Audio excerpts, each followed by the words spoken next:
Zaman dulu itu kepercayaan kalau sunat di sini ya. Kalau sunat terlalu dini. Tapi memang SMP itu memang dulu kayak pengen sakti gitu kan. Iya, terobsesi oleh kesaktian. Bila juga pas senang-senangnya baca itu apa novel itu Wiro Sableng gitu. Orang di kampung yang dianggap sepuh, dituakan, nah biasanya kan pada datang ke situ berguru atau mungkin berguru. Di kebiasaan kesenangan itu diturunkan dari kakek saya. Jadi dulu saya suka wayang, suka nonton ketoprak, itu juga yang mengenalkan kakek saya dulu. Jadi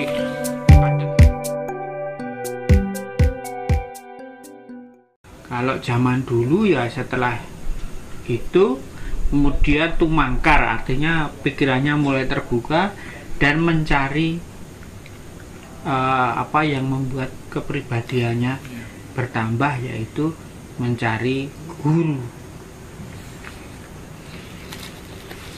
Monggo ada ya.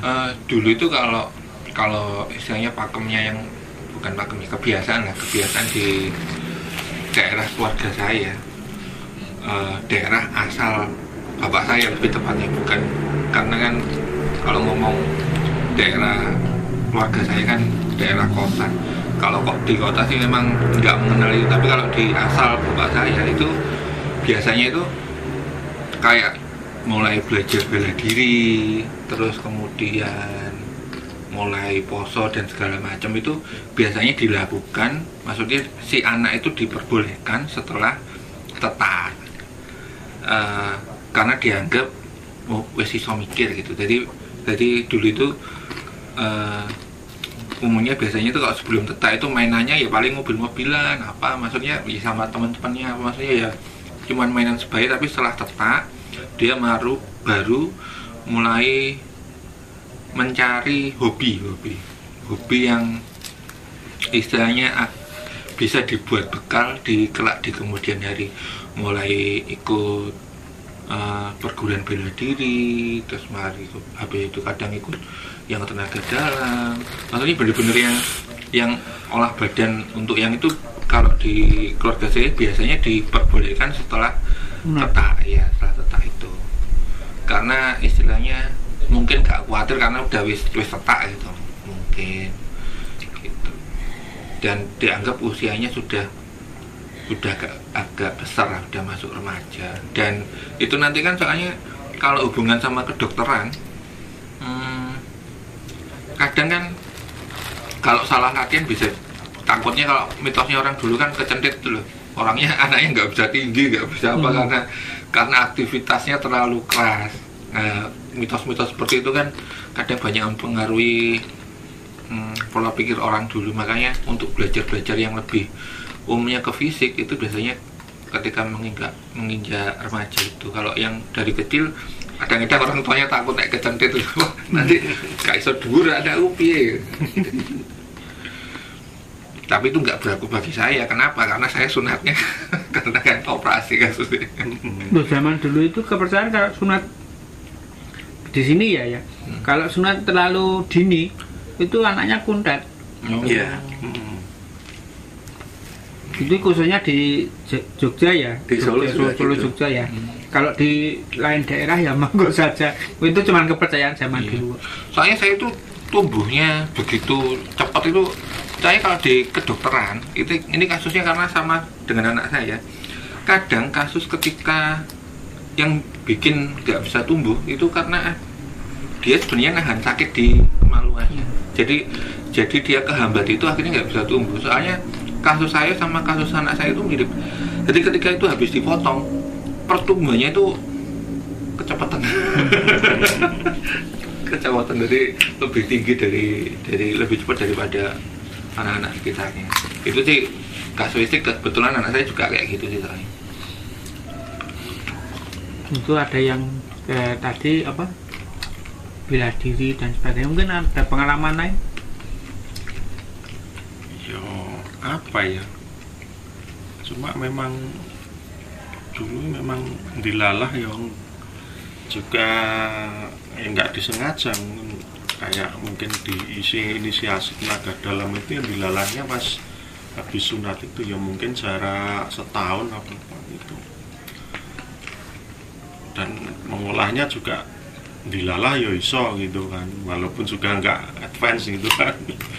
Ya cuma itu aja gitu. Terus kalau mau ikut-ikut bela diri yang perguruan itu di sekolah itu sebenarnya ada SMP, cuma jauh waktu itu, jauh, nggak ada kendaraan gitu kan, jadi susah gitu. Dilalah juga tinggalnya di perumahan di pabrik gula itu kan terpencil gitu. Angkot juga nggak sampai sore, jam 5 sudah bubar angkotnya lah. Itu sampai kalau latihan sampai jam setengah 6 kan, mau saat numpak becak gitu kan mahal di ongkos gitu. Tapi memang SMP itu memang dulu kayak pengen sakti gitu kan, terus Iya, terobsesi oleh kesaktian. Dilalah juga pas seneng-senengnya baca itu apa novel itu Wiro Sableng gitu kan. Ya, mungkin lebih seru Ya, lagi karena zamannya kan zaman dulu apa? Iya karena remaja itu kan mencari identitas atau mencari jati diri. Ya karena zaman dulu itu cerita yang banyak itu kaseten, kanuragan kayak gitu. Cuman kalau sekarang ya macam-macam. Pengen belajar apa gitu ya. Iya, kasetan cuma dalam wujud beda. Misal duit kayak si Atta Halilintar. Iya, makanya kan kalau dulu kan ya memang daya tariknya cuman itu kanuragan. Kan sekarang kan banyak macam kan, pengen belajar musik, pengen belajar apa seni, apa mungkin belajar IT atau apa gitu. Jadi kalau dulu kan nggak ada medianya, jadi nggak ada pilihan lain. Cerita dari orang tua juga cuma itu ya, ya arahnya pengen sekti. Zaman dulu itu kalau nggak di sekolah ya di tetangga kalau dekat, kalau enggak ya kalau di sekolah itu ada ya ikut yang di sekolah. Nah, iya. Oh nggak ada yang di mana-mana ya. Maksudnya nggak kayak zaman sekarang. Zaman sekarang itu kan nyari apa-apa jauh lebih mudah daripada zaman dulu. Kalau zaman dulu sekali malah setelah sunat ya dia akan tumangkar pikirannya, artinya belajar itu sudah itu belajar gimana untuk mencari uang kan. Zaman dulu kan lebih rekoso itu, bukan lagi kita belajar di bangku sekolah, tapi bagaimana saya dapat uang. Contohnya ya kalau di sekitar Wedi, kemudian sampai Delanggu itu kan banyak sentra-sentra pengrajin apa jahit itu loh. Biasanya orang belajar untuk bisa jahit, kemudian setelah itu bisa dapat uang, kemudian yaitu belajar mengenai, kalau zaman dulu ya umum sih apa tuh kasepuan atau kanuragan atau yang berbau-bau supranatural maupun spiritual itu sudah umum zaman dulu. Jadi istilahnya remaja itu mencari bekal. Ya. Mencari bekal untuk kelaknya. Dan sampai kalau zaman dulu itu justru pernikahan itu menjadi hal yang nomor sekian dalam urutannya, karena anaknya nggak kepikiran. Si anak itu mah justru pengen cari uang, pengen belajar dan sebagainya, sampai nggak tahu zaman dulu itu pernikahan itu sampai dijodohkan. Ya intinya masa remaja itu untuk mempersiapkan diri mengembangkan diri dengan banyak kemampuan. Nah itu kan disesuaikan dengan zamannya. Kalau dulu zaman dulu ya mungkin tentang kemampuan supranatural atau apa bela diri atau apa. Cuma kalau sekarang mungkin jarang kalau anak-anak mungkin lebih kalau dulu kan hampir ya mayoritas. Kalau sekarang udah jarang yang pengen sekti, pengen punya. Ya kalau zaman tapi ada. Kalau zaman dulu ya seperti ngakep dilatih mawa, nyekel mawa bang, udah biasa. Ya, ajar tirakat, terungkum bang. Ya mungkin sekarang ada, cuma kan ganti istilah kayak terobsesi indigo gitu loh. Iya. Nah, berbicara itu mungkin ada sumber masalah pembelajaran supranatural ini ya. Karena ada yang tadi mungkin ada belajar tirakat, itu mungkin ada yang bisa diungkap tirakat ya gimana gitu. Tirakat untuk pemula. Ya. Ya biasanya rata-rata karena lingkungan ya. Maksudnya kalau kasus saya itu karena lingkungan rata-rata. Jadi karena lingkungannya seperti itu ya terbawa seperti itu. Itu sih untuk kasus saya. Jadi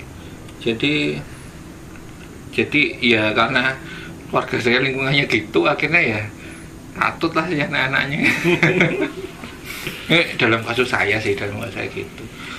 Ya walaupun dewasa ini kan kadang saya juga mikir, oh ada juga ya ternyata yang keluarganya nggak gitu tapi anaknya jadi kayak gitu, itu juga ada gitu. Cuman kalau dalam kasus saya sih biasanya ya karena keluarganya gitu ya saya kira jadi gitu. Nah, kasus saya karena memang keluarga saya nggak gitu ya, saya hanya meneng-meneng itu diam-diam. Nah, itu kan juga dulu kan kalau mau guru lagi, gurunya sopo ini gitu kan.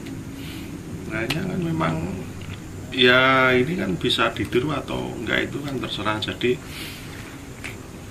dulu itu kan dikasih buku itu kelas 2 SMP, buku yang segini itu warnanya hijau gitu. Itu kan wah apa ya, terus kan ya ini bukan tirakat cuma latihan gitu kan, jadi latihan memandangi cermin gitu kan. Nah, terus di sini dikasih titik gitu, pandangi, terus lampunya dimatikan, terus bawahnya kasih lilin gitu. Nanti kan jangan berkedip, dipandang terus itu kan, nanti kan lama-lama tubuh kita berubah sendiri itu, berubah jadi merah, jadi hitam, jadi kuning gitu, macam-macam itulah. Ya, itu dulu paling saya latihannya seperti itu, kayak untuk mengolah konsentrasi gitu. Nah, terus kan kalau itu kan kalau ketahuan teman saya itu kan mesti dilihat dan apa kowe dadak dikai ireng-ireng kayak wong India kowe. Ya emang dulu itu saya cuma paling ya seperti itu latihannya gitu. Kalau tirakat-tirakat untuk puasa dan lain sebagainya ya enggak lah itu. Di samping lingkungan juga kurang mendukung gitu kan pada waktu itu. Ya, karena di tahun-tahun begitu sudah mulai pergeserannya sudah banyak. Tahun-tahun 80-an itu sudah agamis ya masuk. Sebenarnya zaman-zaman dulu kalau sudah melewati fase sunat itu orang tua maupun yang bertanggung jawab itu biasanya akan mengenalkan suatu laku-laku tirakat. Akan mengenalkan, biasanya sih yang mulai ringan itu biasanya puasa apit neton. Itu biasa karena gaduan itu apit neton itu kan sudah itu, kemudian orang tuanya akan memberi apa seperti kalau di Jawa itu namanya panci atau apa ya, Pak Mir, setiap nonton dia akan dikasih makanan itu di dalam kamarnya itu untuk menghormati hari kelahiran si anak. Ya pas itu anaknya disuruh puasa, mulai melakukan puasa itu walaupun cuman ya apit neton 3 kali 24 jam sebenarnya Kak, cuman mulai itu kemudian diperkenalkan dengan puasa Senin Kemis, dan lebih lagi berkembang kalau sudah mengenal dan ketertariknya lebih pada itu, maka diperkenalkan dengan model tirakat-tirakat yang sesuai dengan unsur yang terkuat pada dirinya gitu. Biasanya kan kalau pasaran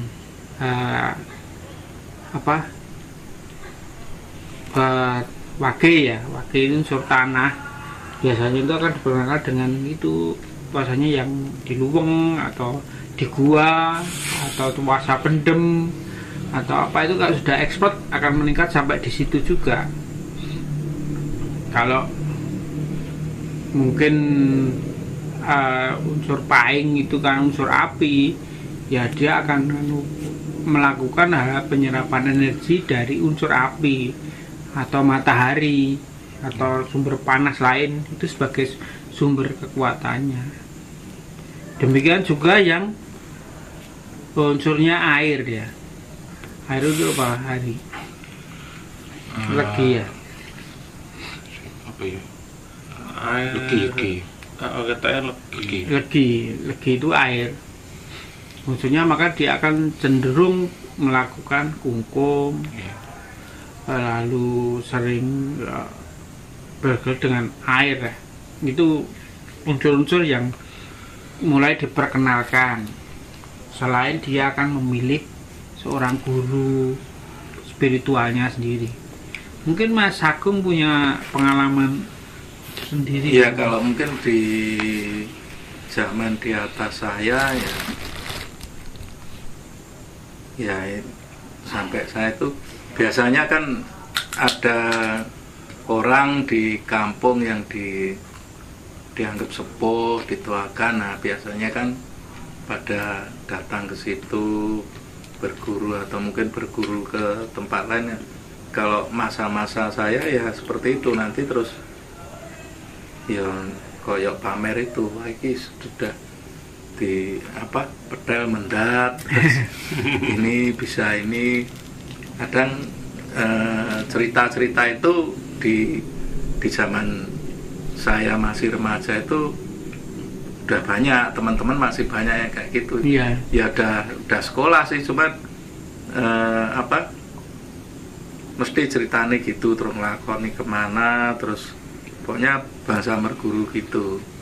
Cuman kalau untuk saya memang dari mbah itu udah dibanti-banti nggak boleh, jadi ya saya sekolah aja gitu. Iya. Tapi nek ceritane dari teman-teman gitu, ada yang berguru kemana, terus punya ilmu apa, dulu tuh masih banyak. Ya, sehingga saya memang dulu banyak seperti itu. Bahkan punya piandel gitu lah, bukannya untuk bahkan itu dipertontonkan, artinya dipamerkan. 17 Agustus itu kan, wah itu pamer iso dilatih besi dan sebagainya itu. Mecah kelopo. Dan sebagainya itu memang ditunjukkan. Pokoknya dulu kalau nggak punya istilahnya pegangan gitu ya kurang keren. Kalau dulu memang trennya gitu. Trennya begitu, Mas. Kalau sekarang ya ranking gamenya itu nomor berapa itu. Nah, kalau dulu ya itu. Sekarang followernya yang paling banyak. Bahkan juga dulu itu untuk ngerjani teman-teman sekelas itu kan sering itu kayak jawil jarak jauh gitu. Terus apa macem-macem lah itu cerita-cerita zaman dulu. Tak pikir ya dulu kayak gitu kok di daerah saya saja gitu kan. Ternyata begitu di Jogja kerungu cerita teman-teman, loh kok sama itu eranya, pas era zaman itu kok istilahnya saya kanuragan itu jadi idola gitu. Ya itu era-era tahun 80-an itu seperti itu sudah kanuragan. Kalau yang era zaman dulu ngeri lagi. Udah beda lagi. Sama daerahnya, kadang daerah sendiri juga menentukan pilihan si anak itu sendiri nanti lebih berat ke titik mana. Jadi kalau di daerah itu katakanlah kayak daerah Ponorogo, daerah Madiun, untuk yang di Jawa Timur arahnya lebih ke arah fisikal. Tapi kalau untuk daerah-daerah yang di situ banyak daerah-daerah pertapaannya dan segala macamnya, biasanya larinya ke arah pertapaan, lakoni dan segala macamnya. Maksudnya ya memang itu tergantung situasionalnya di daerah situ, biasanya banyak apanya gitu. Umumnya sih gitu. Kalau di daerah saya itu kan, saya dulu sekolah di Pemalang itu kan banyak kiai-kiai lah gitu, atau kan terkenal itu kan kalau di Tegal atau Pekalongan itu kan Habib itu ya paling ilmu hikmah gitu modelnya. Cuma ya tetap supranaturalnya itu kayak ndadi gitu. Ya tetap supra. Pakai isian gitu. Ya terkenalnya seperti itu ya, bukan lelaku yang kejawen, bukan. Nek dulu itu nek cerita tentang istilahnya untuk awal latihan tirakat itu dulu ya setelah tetak itu mulai diperkenalkan. Kalau di keluarga saya malah bukan apit weton dulu, tapi puasa weton dulu. Sehari dulu puasa weton dulu, nanti itu kalau udah bisa Senin Kemis. Tapi Senin Kemisnya 7 kali Senin, 7 kali Kemis, nanti habis itu ditutup dengan bacaan. Jadi istilahnya ada penghargaannya, ada rewardnya lah, ada rewardnya. Oh kilo wis iso gitu. Nanti kalau sudah itu bisa, baru yang apit, karena apit itu kan langsung 3 hari. Jadi tahap-tahapnya naiknya dikit gitu. Soalnya nanti kalau langsung sok kaget. Walaupun zaman saya kecil dulu kan, kalau dengar wah iso posong ini ya namanya anak kecil kan, mas coba ya walaupun banyak sing sih, maksudnya ada yang gagal gitu, ya namanya juga nyoba. Bocah tapi nggak ngepelit, sedih dulu. Gede yang penting harus. Soalnya bahasanya teliti.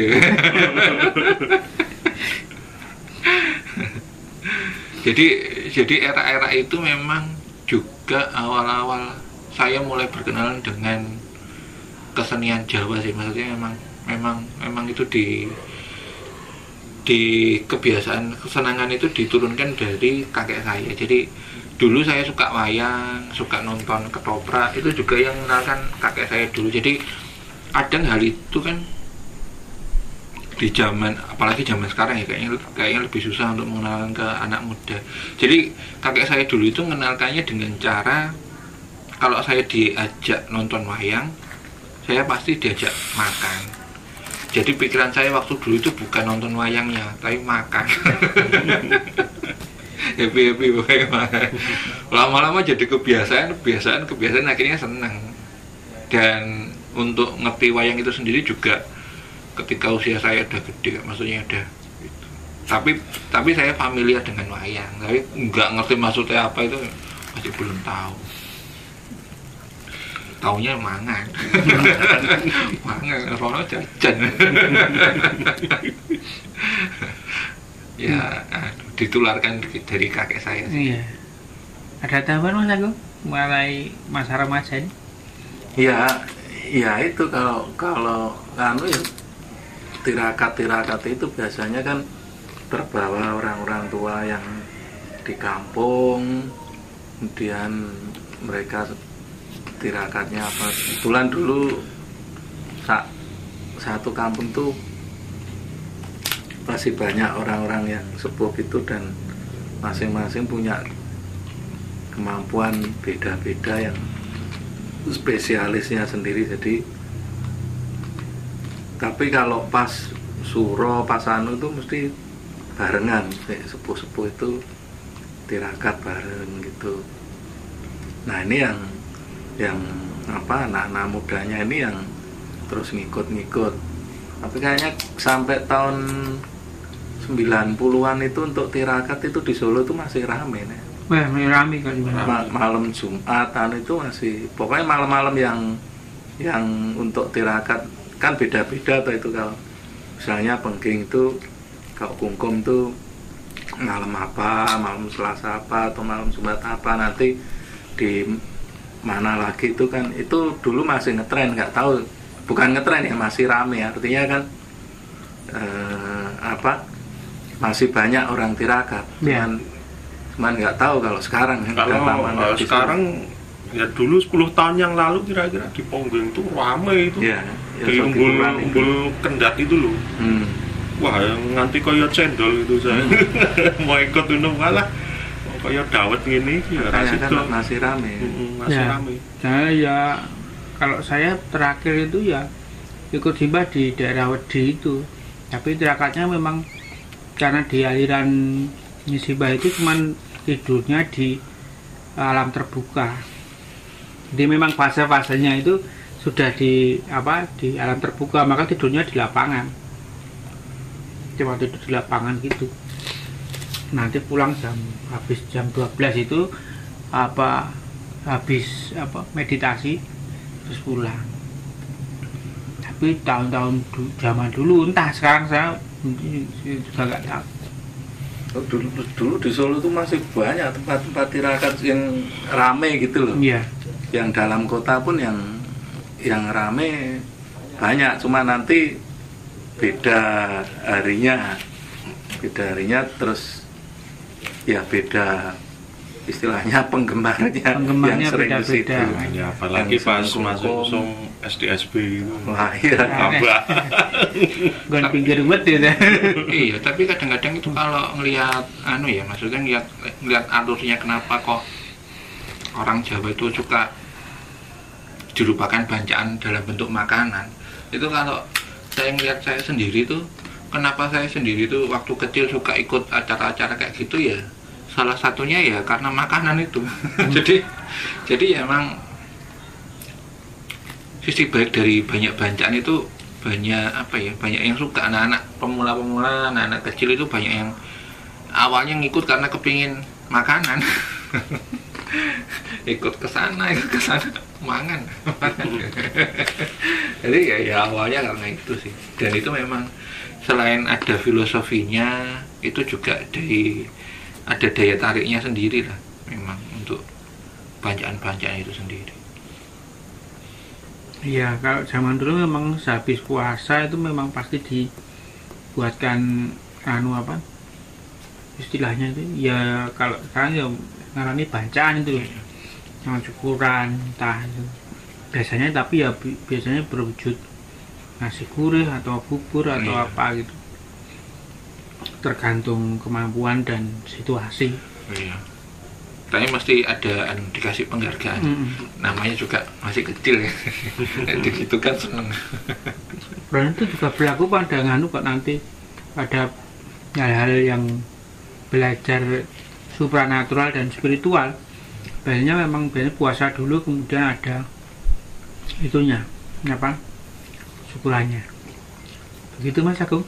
Ya, saya kira itu obrolan kita tentang siklus kehidupan manusia di masa remaja.